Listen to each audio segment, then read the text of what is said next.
And I looked again, and all of a sudden, that was the Jap fleet. I could see the carriers there. Cannon to the right of them, cannon to the left of them, cannon behind them. Volleyed and thundered, stormed at with shot and shell, they that had fought so well came through the jaws of death back from the mouth of hell, all that was left of them. The Imperial Navy was poised to eliminate an American presence in the Pacific. That the Japanese at that time had taken the Philippines, taken Singapore, and they had done things people thought was impossible. In their path was an insignificant coral outcropping just east of the international date line. Midway. This is the story of the sailors, marines, and airmen who defiantly stood in the path of the Japanese naval armada, of an admiral who sent his forces into harm's way.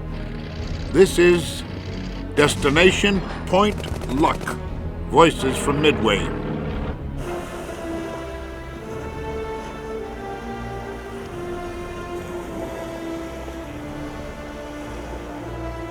Today, oxidized iron coats a 3-inch naval gun that still stands sentry on Midway's eastern island. Old runways that serviced Brewster Buffaloes, B-17s, and TBF Avengers now lie cracked and overgrown, and everywhere there are goonie birds. In the fall of 1940, this island and the ships of the Pacific Fleet teemed with young men ready to do battle. Who were these Americans, and what forged their will? There was no question that we were heading for war. But at that point in time, just verbal accusations traded back and forth. In 1939, Hitler had invaded the Low Countries in Poland, and the news was very frightening. And I thought about that, and I said, well, if I go aboard a ship, I'll have something to eat, clean clothes, and nothing will happen to it. They won't sink it. I think that that generation was unusual. Most of us came from poor families. I think one point that has to be mentioned is the country was emerging from a depression. It was very, very difficult to go to school or find work. So the Navy found itself in a rather comfortable position, and they took advantage of it. November 26, 1941, the Kido Butai, the Japanese Mobile force, leaves Hitukapu Bay and steams at a steady 24 knots for a point 230 miles south of Oahu in the Hawaiian Islands. At 6 a.m. on December 7th, 1941, the Japanese launched their first wave of fighters, bombers, and torpedo planes for the attack on the U.S. Pacific Fleet at Pearl Harbor.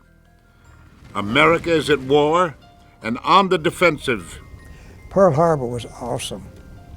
You could still smell death in the air, the smoke, the ships upside down. A population hardened by a decade of depression and hardship rushes to serve.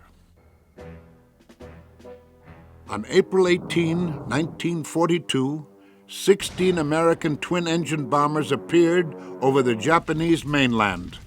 Launched from the carrier Hornet, the bombs dropped by the planes did little physical damage to the Japanese cities, but the psychological damage was great. Admiral Yamamoto had been pressing for a plan for the capture of both Midway and the Aleutian Islands.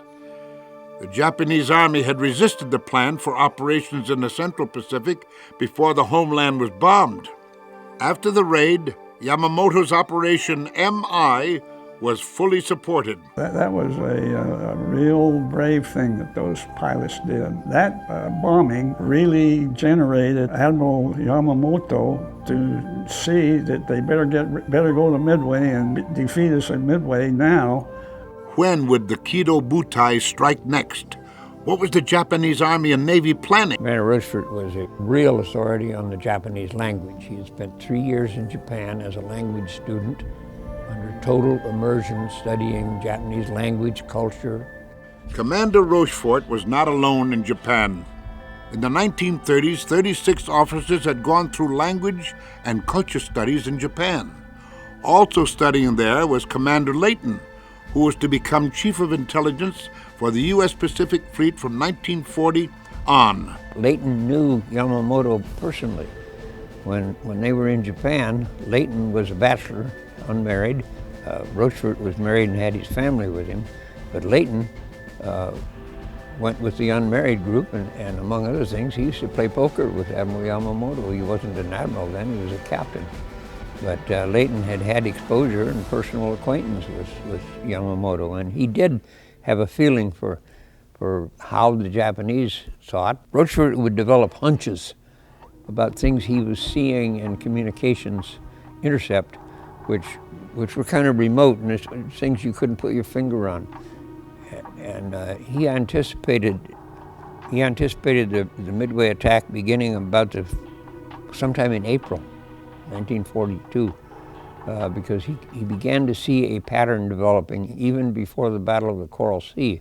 Combat intelligence from both Australian coast watchers and our own radio intercept units gave us advance notice of Japanese plans for an attack upon Port Moresby.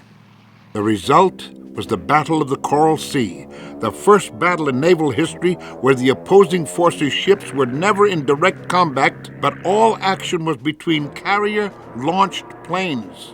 Just before they located our task force, 17 and 11, and we sank the Shoho, which was a light carrier, and damaged the Zukaku and the Shokaku, which caused them not to be able to, one of them not to be able to land their aircraft. So effectively it put that aircraft carrier out of business. As far as the battle, never been in anything like that. It's just absolutely unbelievable what that guy up there is trying to kill me. And the other thing is, when they had dive bombers, that dive bomber was after me, nobody else. My general quarters was on the flight deck. But the twists and turns, and I gotta say a good word for Captain Buckmaster. He saved that ship, conning it away from torpedoes and bombs. But anyway, we had a lot of close misses on the starboard side. But Captain Buckmaster would see the dive bombers coming down and give hard to port or hard to starboard, whichever. But we did take some real structural damage from near misses. The concussion and the shrapnel from the bombs caused us severe damage. But the one bomb that hit the deck went down to the 4th level and killed the repair party. At the Battle of Coral Sea, the Yorktown suffered damage. The Japanese were convinced the Yorktown was finished. The Japanese lost a light carrier, and the fleet carrier Shokaku had serious bomb damage, and the fleet carrier Zuikaku's air group was badly depleted. When Admiral Nimitz took over from Admiral Kimmel, he retained the staff. When Nimitz took over, he told Layton, he says, I want you to tell me what Admiral Yamamoto was thinking and planning, and most importantly, I want you to tell me today what he's going to do tomorrow. Japanese communications were being transmitted by Morse code in digits, in numbers. The digits of the JN25 code were 5 digits, 5-digit code groups. By the time of the Battle of Midway, we had recovered probably 40% of those code groups. And the result of that was we were able to read enough of the message texts to make intelligent sense out of what the message was about. We knew from the follow-up translations after the Pearl Harbor attack that Pearl Harbor was AH. And we also had references to AF and an AK. We discovered that AK, I think it was AK, was French frigate Shoals, and that's where the submarines met. And we knew that Hawaii was AH. There was also one reference in some of that traffic to AF, which we kind of deduced was Midway. Analysts at Pearl Harbor and in Washington were aware that the Japanese were planning a major operation. The analysts in Washington were convinced that it would be an attack against Hawaii or possibly the west coast of the United States, not a small atoll like Midway. And they were focused on that so intently that they rejected the idea that it was Midway. All of our circumstantial evidence showed it to be Midway. And we told Admiral Nimitz that. About 10 days prior to the battle, when Admiral Nimitz was preparing to send his inferior forces out against the Japanese fleet, Admiral King sent a communication to Sink Pack and said, "I cannot permit you to risk your limited forces against this large fleet unless you know for certain what the target is." Commander Holmes was standing by my desk talking to me when Commander Rochefort approached him and said, "Jasper, we've got to do something to prove to the world that AF is Midway." Jasper Holmes had been an engineering professor at the University of Hawaii and had worked on studies on how to provision Midway Island and knew that fresh water had to be produced by evaporators. He proposed Pearl Harbor contact Midway Island via the underwater phone cable that still connected both islands. He reasoned that if we ordered the commander to broadcast a radio message in the clear that his freshwater system had a problem, and that if we could intercept a follow-up Japanese message, we could prove AF was Midway. The next day, they reported to Tokyo that the commanding officer of the Naval Air Station at AF had reported to his headquarters in Hawaii that he had a water casualty and had a limited supply of fresh water. Well, that cinched it. That cinched that AF was Midway. On our way back from the Battle of Coral Sea, we stopped in an island called Tonga Taboo, and we got some food aboard the ship, and we refueled. Well, we felt very good about it coming out like we did. They have two carriers out now. We have been damaged, but not beyond repair. And we lost only 56 men in that battle. The refrigeration system had been blown out. All our perishables had been used up. We had nothing fresh vegetable, no fresh meat. We had been hit in the Coral Sea pretty badly. It wiped out the marine compartment completely, our living quarters. On 27 May, on 0600 hours, 4 carriers of Kido Butai, Akagi, Hiryu, Soryu, and Kaga, followed light cruiser Nagara out of the fleet anchorage in Hiroshima Bay. Destination, Midway. When we got back to Pearl, Admiral Nimitz immediately came aboard because he knew we'd received a bomb hit. And in the discussions, Captain Buckmaster asked the Admiral for a 6-month overhaul. Now, I have to say this, we had missed overhauls for at least a couple of years, due to other things that had happened. We were overdue for an overhaul. The shipyard workers and our own engineering estimated 3 months to make the Yorktown seaworthy. One, it was worn out. We'd been at sea 101 days. And number 2, the crew were just tired. The word between Admiral Fletcher and Nimitz was we needed at least 3 weeks to prepare that ship to go back to Midway. Nimitz said, "You have no more than 3 days." The number 1 man said it, and that's it. And so we went into dry dock, and immediately, and I'll have to say a good word for the yard force at Pearl. These guys came aboard with their welders and whatever they had. They had no blueprints. The command to them was, walk through the ship. Whatever's broke, fix it. And that's exactly what they did. And in 72 hours, we went out. Now mainly they fixed the hole on the flight decks so we'd have flight operations. They replaced watertight doors that had been shattered, anything of that nature. But when we left Pearl, we left with 3 boilers still not operating. And it's tough to fight a battle, and that's what cost us at Midway.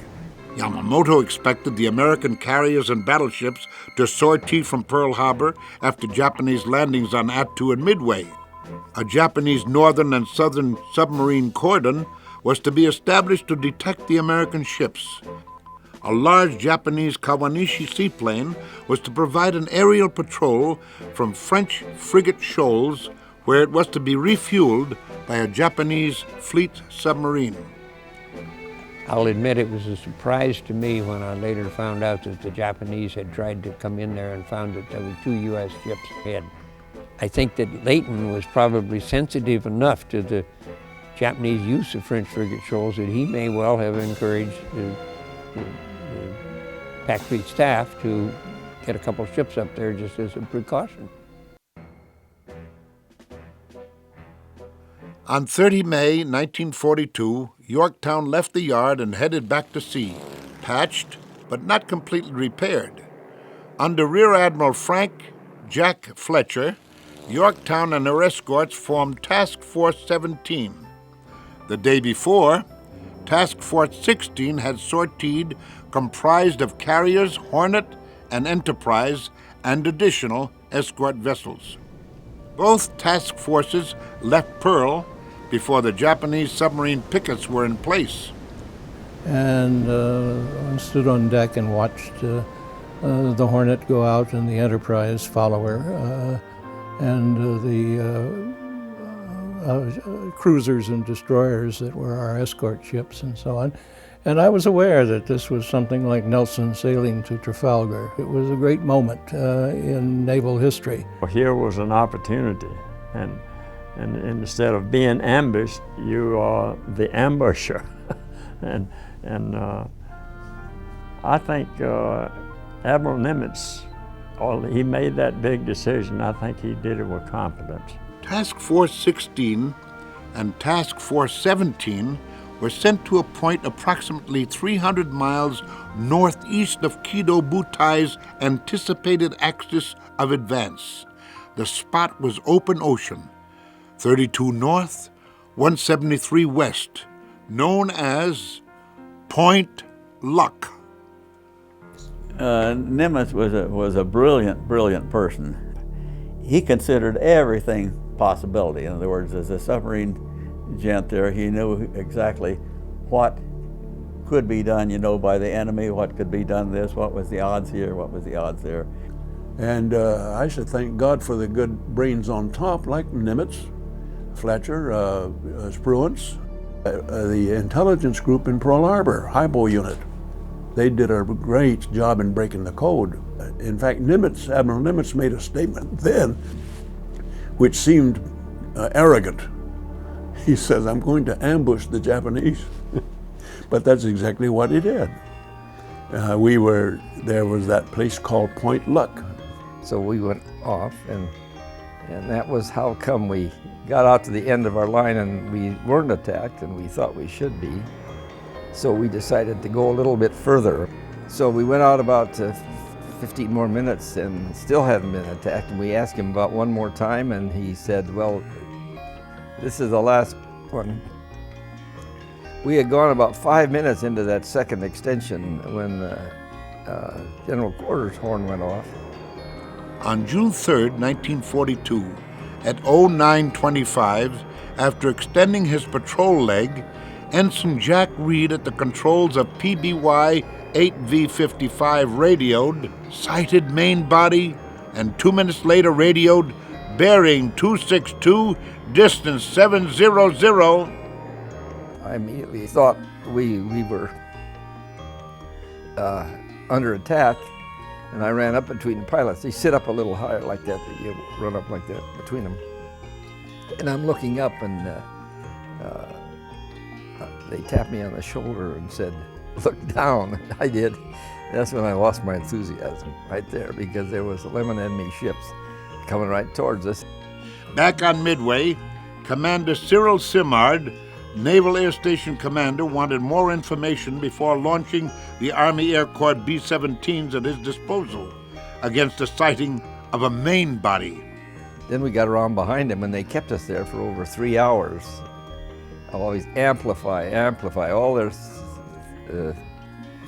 things. They wanted more information about the ships and more of that. And we knew we were going to be dead in 5 minutes anyway, so we would try our best to get to the next group and then go up and take a look and try to figure out what they were. 9 B-17s under the command of Lieutenant Colonel Walter Sweeney were launched from Midway on June 3rd. Just after 1640, they found their target. The Army Air Corps bombers dropped their bombs in 3 passes from high altitude, scattering the Japanese ships but achieving no hits. Back at Pearl Harbor, Admiral Nimitz responded to Ensign Reed's message of sighting the main body by sending a coded message to Admiral Fletcher. This is not, repeat, not, the enemy striking force. Stop. This is the landing force. The striking force will hit from the northwest tomorrow. Of course, that was a great feather in our cap. And Admiral Nimitz made the comment to Commander Layton at that time. He said, "You were 5 miles and 5 minutes off in your projection." But the orders to Admiral Fletcher and Admiral Halsey were not to launch any aircraft or any searches against the Japanese fleet or any attacks until we had had an attack on Midway. In fact, our flight leader, Lieutenant Fieberling, had called us all together and said that the Navy knew that there was going to be a Japanese attack against Midway. The Japanese launched their aircraft from the 4 carriers of Kido Butai, and at 04:45, 108 enemy aircraft formed up and headed southeast toward Midway at 125 knots. The Japanese also launched a reconnaissance of their own. 7 planes, Type 97 aircraft from Akagi and Kaga, and float planes from cruisers Tone, Shikuma, and Haruna. A haphazard and poorly executed fan-shaped aerial search that would have disastrous results for the Imperial Navy. At 05:45, Lieutenant J.G. William Chase, aboard PBY 3V-58, added in the clear with an uncoded message. Many planes heading Midway, bearing 320 degrees, distance 150. This was to be followed at 05:52 by a second message from Chase. 2 carriers and main body ships, carriers in front, course 135, speed 35. Well, we were quite excited about the opportunity to strike. We barely joined up and we were in formation when my turret gunner called me and said he could see firing back from the island. Midway defenders faced the Japanese attack with courage, but with antiquated planes. The old Brewster Buffaloes especially were no match for the Zero fighters. The Japanese had hoped to use the airfield on Eastern Island after their invasion and had not bombed the runways. But opposition from anti-aircraft and ground fire was fiercer than expected, prompting the Japanese flight leader to radio at 0700, "There is need for a second attack wave." Had they have landed the way we expected them, we were sure prepared. Even if they'd have blown out a lot of the defenses, there'd have still been some guns there. There'd have been 50 calibers dug in those banks that survived. And maybe our old 3-inch might have, you don't know. We'd have had a lot of rifle power, and you read the history of Wake Island, you see what men can do, determined people. It'd have been a bloodbath.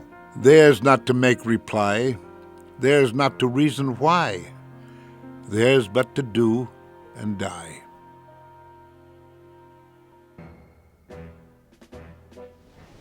O-600, Fieberling's 6 Avengers based on Midway, originally part of Hornet's VT-8, took off to engage the Japanese. Almost an hour out from the takeoff, Bert called over the intercom and said, I can see some ships on the horizon, large ships. Almost within minutes of that occurring, then Manning called over the intercom and said, we're being attacked by Japanese fighter planes. Well, there wasn't any question, but we had found them. The question was who'd found who. I was down on my knees with my .30 caliber machine gun. So I looked back over my shoulder and I could see the turret had stowed and that Jim was hanging just in the harness, and obviously blood everywhere. That he was obviously dead at that point. And we drove down to the water. The other section of 3 did the same, but they were a little behind us. So I never could see exactly what happened to them. I just don't remember exactly when they stopped firing at me. I don't guess they ever stopped firing at me. Then the next thing I remember, I felt a real hot, almost like a soldering iron on my wrist. It was actually a bullet had grazed me and cut my wrist open, but not severely, just enough to cause some bleeding. But then I went back to my gun position, still down on my knees. And then the next thing that I do remember was hanging down, coming to, and I put my hand up on my head, and it almost felt like a hole in my head and just blood pouring off. And I was wearing a baseball cap at the time, and this is my cap that I had on, and there's the bullet hole in the cap where I'd been hit on the head. About that time, my stick went left in my hand. She started down just slightly, because the trim just slightly nose down. I figured, well, anything I can do, I'm going to go in the water, but I'm going to drop this torpedo or something anyway. So I kicked the airplane to the left, but I got in a position where I thought I had a decent lead on the ship and I dropped the torpedo. After I dropped the torpedo, as I was about to hit the water, I rolled the elevator trim back, which I'd forgotten. I thought when I lost it and she started going down, that my elevators were gone. The elevator trim tabs were still there. And I had goofed and not realized it. Maybe it saved my life, I don't know. When you're in a situation like that, time almost loses any significance. But I can remember hearing stuff hitting the airplane. And then after a while, it got pretty quiet. And so then I got on the intercom and called Ensign Ernest and told him that Jim was dead and asked for permission to climb up into the second seat behind the pilot. And he gave me permission to do that. And then we just motored on for probably an hour or close to an hour. And I guess simultaneously both he and I could see a lot of black smoke on the horizon and made the assumption that that probably was Midway, and Midway was on fire.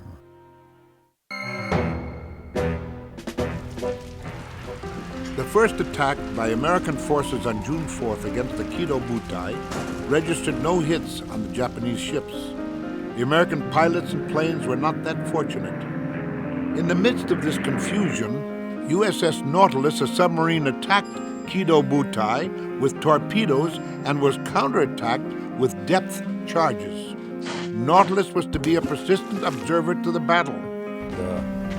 Then we got to talking, and by early afternoon, dive bombers during the attack on the atoll, but a pretty disappointing and dismal time that here all my shipmates we finally realized were gone and weren't going to be back. As the TBF Avengers and B-26 bombers were making their attack on the Japanese fleet, the planes from Hornet and Enterprise were just leaving the flight deck. When can their glory fade? Oh, the wild charge they made, all the world wondered. Honor the charge they made. Actually, we made our attack when the carriers were just beginning to launch their aircraft, because The torpedo didn't make its attack, torpedo 8, until sometime after 10 a.m. in the morning. And we had attacked at 7 a.m. in the morning. Admiral Spruance launched the planes of Task Force 16 at the earliest possible time and at the limit of their range. The plan was to catch the Japanese planes returning from the Midway strike. On the 4th of June, when we were all launched to go out and bomb the Japs, the Enterprise and the Hornet were launched with a full group, all the squadrons and all the planes. So the first thing was McCluskey, who was as the group commander, had us launch all our planes. We'd been sitting ready to go for more than a couple of days, ready to go. And so we took off and we headed towards the Yorktown. And we're expecting the Yorktown planes to follow us. The Yorktown didn't do this. The admiral on the Yorktown said, well, I'm going to wait until we find out if there are more than 2 carriers. I guess there was trepidation and some concern. I wouldn't say that I was ever scared, but there was certainly concern. And the minute I got in that cockpit and took off, training took over. Led by leaders like Dick Best, Wade McCluskey, and John Waldron, planes from 3 American carriers flew toward the Japanese fleet. Not all the aircraft found the Japanese. The Air Group Commander said, you're going to fly my course. Commander Stanhope C. Ring, he was a CAG. So when we went flying our course that we were going to intercept the Japs, we were on that course for a short time, and the torpedo planes broke off from that course and went their own course. Plans for a coordinated attack quickly ended. Then McCluskey, he was a fighter pilot, he figured, the first one that hit the other fellow was going to win. And our fuel gauge was just going down, down, down. So when we looked at the spot, wherever the carrier is supposed to be, nothing there. Lieutenant Commander John Waldron led Torpedo 8 straight to the Japanese fleet. They found the Japs, and it so happened that the torpedo planes, Torpedo 8, went right to the point where the Japs were. And they made their attack, and of course they were all shot down by the Zeros, and except for, well, they were all shot down, but Gay was the one that was in the life raft. But those guys who flew those planes, they had the guts to make them go and do what they could, But that's the American spirit, though, really. The TBDs, the torpedo planes, were the worst of the world. I mean, carrying their torpedoes about 100 knots is about as fast as they could go. Imagine this thing, torpedo planes going on this thing, knowing that they had practically zero likelihood of ever getting back, and yet they knew that their mission out there was really essential. It was like riding in a hearse. And the torpedoes that we had were lousy. And what was going on for Admiral Nagumo? After getting word that a second strike on Midway was needed, he had a dilemma. Planes had to be rearmed, refueled, and respotted. Unlike American carrier doctrine, the Japanese did not arm and fuel planes on the flight deck. Returning planes had to land and then be moved to the hangar deck. When Commander Waldron and VT-8 made their gallant attack at about 0930, 2 things happened. The Japanese combat air patrol was brought down from a high altitude, and the Japanese ships maneuvered to evade torpedo attacks and reversed course out of the wind, unable to immediately launch a counterattack. Where were the rest of the American planes? Commander McCluskey, who was the Air Group Commander, happened to sight a Japanese destroyer down on that was going like hell in one direction. He decided to follow it, and he led them right to the Japs, right to the carriers. The destroyer was the Arashi, returning to the Imperial fleet after attempting to depth charge USS Nautilus. Well, then we came there, and here were the 3 aircraft carriers. And then when we saw the fleets, of course, you know, you have images of things that you see sitting right here. I can see that fleet just the same as I saw it on June the 4th. At 0949, cruiser Shikuma radioed carrier Akagi, 14 enemy planes 50 kilometers to port. Thus began the second series of torpedo attacks on the Japanese fleet by planes from the 3 American flat tops, to be followed by the accidental coordinated attack by U.S. dive bombers. Here comes the Enterprise torpedo planes. And most of them were shot down, except for a few. And then almost immediately after that, here comes the Yorktown torpedo planes.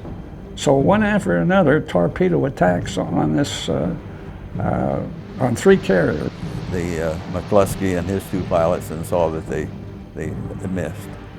And then I watched Earl Gallagher, and he hit, and I thought that probably was his 2 100-pound incendiaries. And next thing you know, hear this whole thing, you know, going from that little thing up into it was a wall of flames like 50 feet high, and coming up towards the front of the ship. Earl Gallagher went as low as is possible. His pullout was probably less than 500 feet. And I don't think mine was much higher than that either, just to make absolutely sure that we're going to get a hit. So I watched and made sure that I had landed, you know, right near the red circle. Because of the structure of the Japanese ships, the hangar decks have no access to the outside. They're all closed in. So if a bomb goes down to the hangar deck and explodes, it ain't going to be out the side. The explosion won't go out the side. It all takes place inside. So it's just like an explosion followed by an implosion. I released and immediately turned to counter his attack and got down as low in the water as I could. And we're now in the middle of the Japanese fleet. And it's kind of comical. My real seat gunner, Anderson by name, said, "Let's get the hell out of here." And I said, "What do you think I'm trying to do?" Dive bombers from the Enterprise in Yorktown successfully attacked 3 Japanese carriers, Akagi, Soryu, and Kaga. But Hiryu was not hit. But as of 10:20 in the morning, not a single ship had been damaged, and at 10:25 or 10:26, depending on who you listen to, 3 carriers were sunk. The amazing thing about it is they had no idea the American fleet was there. No idea whatsoever. It's tough to fight a battle like that. You know how when you search an area, you have a pie-shaped arc form. They sent scout planes all through that to find if there's an American fleet out there. The Japanese cruiser Tone was to launch their ship, their plane, for a particular piece of that pie, that arc. The plane was 30 minutes late getting off. The admiral should have replaced that plane immediately, but he didn't. And then, so that one place where they did not see is where we were. Dive bombers from the Enterprise and Hornet arrived almost simultaneously, and in less than 10 minutes, the balance of naval momentum changed in the Pacific. But what happened to the planes of the 3rd American carrier, USS Hornet? Our air group wasn't a very good air group because we didn't have the practice of doing anything together. The only thing we did together at any time was on our shakedown cruise. It's like a baseball team. We had no spring training, We had no season, and we went right straight to the World Series at the Battle of Midway. In the case of the Enterprise group and the Yorktown group, they were combat ready. Without the sacrifice of the torpedo squadrons, that brief window in time may have closed. And I continually think, you know, of my good friend Tom Eversole from Pocatello, Idaho. Here, he knew that his chances of survival were almost zilch. And yet, in other words, still going out there, doing his thing, you know, doing this incredible thing, giving us just a perfect chance to do our job. And I figure, well, if there aren't any saints in heaven, he has to be going. Between 11 and 11:15 in the morning, American planes began appearing over their respective carriers after the strike on Kido Butai. So I don't know how much gas I had, but I certainly didn't have much. I think Dusty Cleese claims he had a couple of teaspoons or something. At 1100, Hiryu sent 18 dive bombers and 6 fighters aloft, followed by 10 torpedo bombers and 6 more fighters at 1331. Shortly after noon, the Val dive bombers found the Yorktown and its task force still taking aboard its dive bombers. Yorktown had 12 Wildcats overhead flying capped, and these fighters took out half the Vals. Yorktown's escorts took out 2 more with AA, but 8 Vals made it through and scored 3 bomb hits on Yorktown. I can remember on the starboard, looking out from the starboard side, I was on the flight deck. Here was about 3 or 4 at least Japanese planes going down that had been shot down. And then, and just, I say minutes, seconds later, here was this guy dropped a bomb on us. But the thing I remember about it so much that it was tumbling. It didn't come right straight down like most bombs did. And I think that's why the explosive on that one all went to starboard and it wiped out the 1.1 mount. That was horrible. We had a fire hose there and he took that and I turned the water on for him. We got the fire out and then started helping getting the guys that were still alive down off the 1.1 mounts. All happened very quickly. Blew a hole in the flight deck about as large as the living room. After midday, when the Yorktown was attacked, we were about 5-10 miles away, I guess. And we stood, it was like a movie watching the attack on the Yorktown, but they stopped there, they never came near us. The sky's black, and what you're seeing is about the 1 out of 5 burst. The others are you don't really see except the tracers. So the sky is really full of dangerous objects, and they're flying right through it. They were determined to press forward their attack on the Yorktown. But I think we come out of it pretty good with as far as the bombs are concerned. But one of them hit the stack and blew out the fire rooms. And so we were dead in the water. The next one hit down, and the forward bow started a persistent fire in the rag locker. The low point was when Admiral Fletcher left us to go aboard a cruiser. But we had a very fine engineering crew, and in 2 hours, or 1 hour I think it was, they completely got the engines up running again and got the steam in the right places. However, we could only do 15 knots. And to dodge torpedoes, you got to do better than that. In the Coral Sea, we dodged 12 torpedoes on a run, and of course Yorktown then did probably 32, 34 knots, and the skipper missed them all. But now you do 15 knots. At 1443, the Japanese torpedo bombers passed through the destroyer and cruiser screen and launched their fish at Yorktown. 2 torpedoes from this attack hit the carrier on the port side. And finally we hear the word, stand by for torpedo attack. The water was very clear, and The warheads on their torpedoes, on these two anyway, were painted bright yellow, and I could see them under the water come in and hit the ship. The bomb blast is a blast. Torpedo is kind of like a grumbling roar. One admiral said it's like a little dog shaking a rat, you know. It's just a roar, a rumble. But you know the guts of your ship are being tore out, but you don't know where. It's quite a sensation to get hit by a torpedo. The Yorktown was 20,000 tons or whatever, and I'll swear it lifted us a couple feet off straight up in the air and right back down. The ship rolled up, rocked, ship stem to stern, shook. I thought we were going to go right over.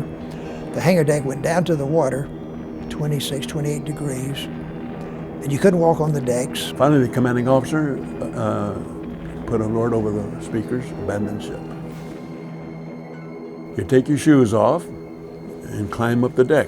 And the deck crew had dropped 2-inch lines from the flight deck down to the water, all along the ship, probably 2, 3, 4, 5 feet apart, all along the ship.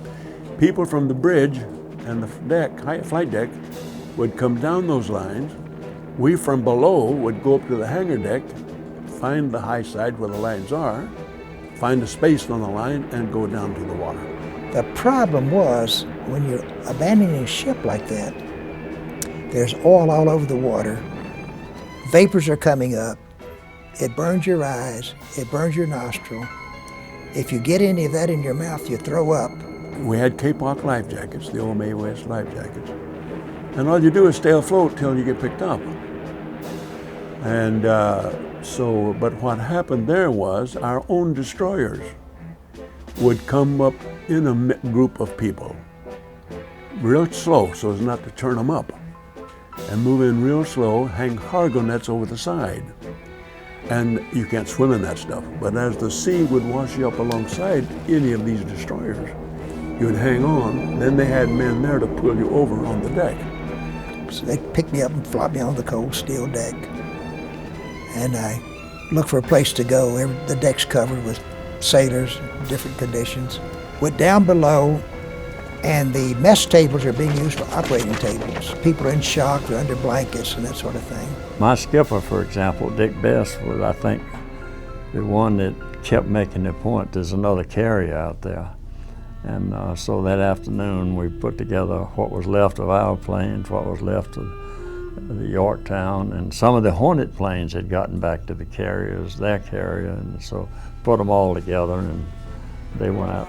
Admiral Spruance aboard Enterprise sent aloft 24 aircraft under the command of Earl Gallagher of VS-6.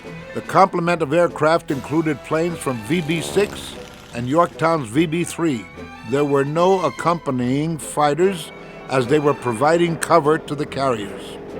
Earl Gallagher missed, so I took his corrections, figure, he had already added this much, so I added in that I did in the morning. And I'm pretty sure they landed on exactly on the same place on the ship, on the Hiryu, as I did that morning on the Kaga. 4 hits on Hiryu inflicted massive damage. The fires became uncontrollable, and the order to abandon ship was given in the early hours of June 5th. The 4 carriers, sent to conquer Midway and draw out the U.S. fleet, rested on the floor of the Pacific Ocean. They didn't really have to go in June. They could have waited until the Zukaku and the Shokaku were operational. And boy, that would have been a different situation had they done that. On the evening of June 4th, Admiral Kudita's 4 heavy cruisers, Kumano, Suzoya, Mikuma, and Mogami, with 2 destroyer escorts, were steaming toward Midway for a night bombardment of the island with their 8-inch guns. They were sighted by U.S. submarine Tambor as they maneuvered to evade and attack the sub. Cruisers Mogami and Mikuna collided. The damaged Mogami was left in the protection of Mikuna, and the rest of Kurita's cruisers sped off. And but anyway, we caught up with them, the second day. And so we the weather was just ideal and so on. Here was the ship going this way, and well, we just made shambles out of the Willamette. On June 6th, the abandoned Yorktown was still afloat and listing. Captain Buckmaster came back to the Hammond. He was looking for volunteers of the different professionals or classifications. So he knew me, so when I stepped up, he says, "Go over there, sign your name."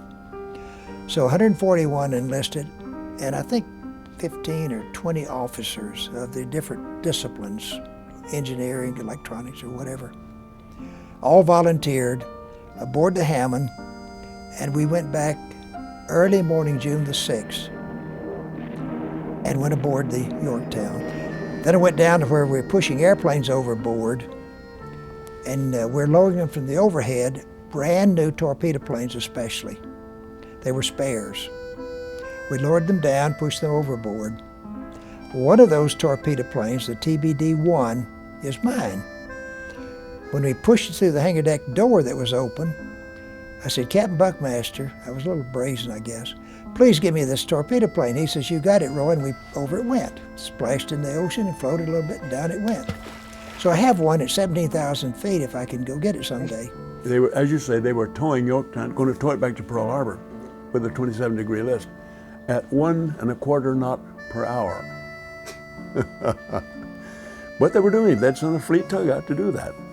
They would have made it, except 2 days later, late June 6th, the submarine I-158 got inside the radar range of the destroyers, and they fired 4 shots. 1 missed, 2 caught Yorktown below the bridge keels, and 1 caught the Hammond. The Hammond had come alongside to supply water and electricity. They were going to try to flood the Yorktown and right it. But that submarine, that one torpedo caught the Hammond nearly midship broadside and broke the thing in half. And I think nearly all hands went down because their depth charges went off in the water. In a matter of minutes, the Hammond sank, and the salvage crew of Yorktown prepared to abandon ship a second time. Went up to the bridge, and he says, "Take some pictures." So I took pictures, and suddenly the Yorktown rolled to port, went down stern first.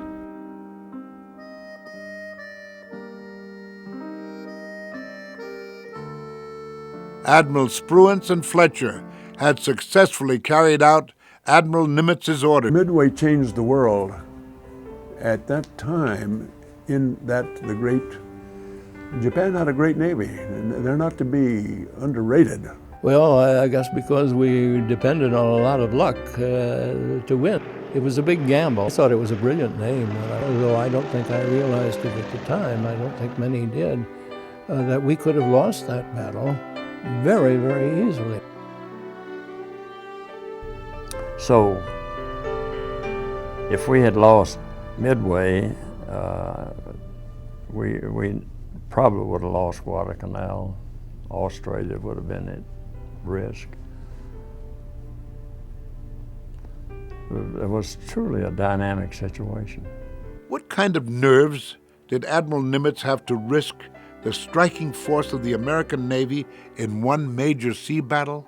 I don't know whether he was a poker player himself or not, but he made it clear. He made it clear to his staff and to his subordinates that they were going into this battle employing the doctrine of calculated risk. He knew the risks. He knew that we could have lost everything or been totally ineffective. But he urged them to do their best, and they did. And as I say, I still think there was a big element of luck.